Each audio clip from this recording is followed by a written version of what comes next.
జమ్మూ కాశ్మీర్లోని ఉధంపూర్ రోడ్డు ప్రమాదంలో మృతుల సంఖ్య 17కు చేరుకుంది. రామ్నగర్ నుంచి ఉధంపూర్కు వెళ్తున్న బస్సు అదుపు తప్పి లోయలోకి దూసుకెళ్లింది. ఈ ప్రమాదంలో 15 మంది ప్రయాణికులు స్పాట్లోనే చనిపోగా మరో 2 చికిత్స పొందుతూ మృతి చెందారు.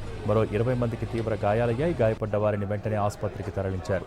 వారిలో కొంతమంది పరిస్థితి విషమంగా ఉన్నట్టు తెలుస్తోంది.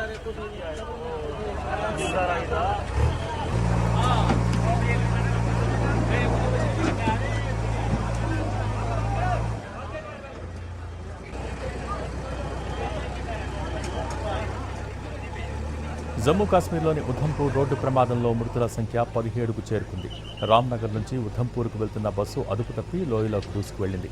ఈ ప్రమాదంలో 15 మంది ప్రయాణికులు స్పాట్లోనే చనిపోగా మరో 2 చికిత్స పొందుతూ మృతి చెందారు. మరో 20 మందికి తీవ్ర గాయాలయ్యాయి. గాయపడ్డ వారిని వెంటనే ఆసుపత్రికి తరలించారు. వారిలో కొంతమంది పరిస్థితి విషమంగా ఉన్నట్టు తెలుస్తోంది.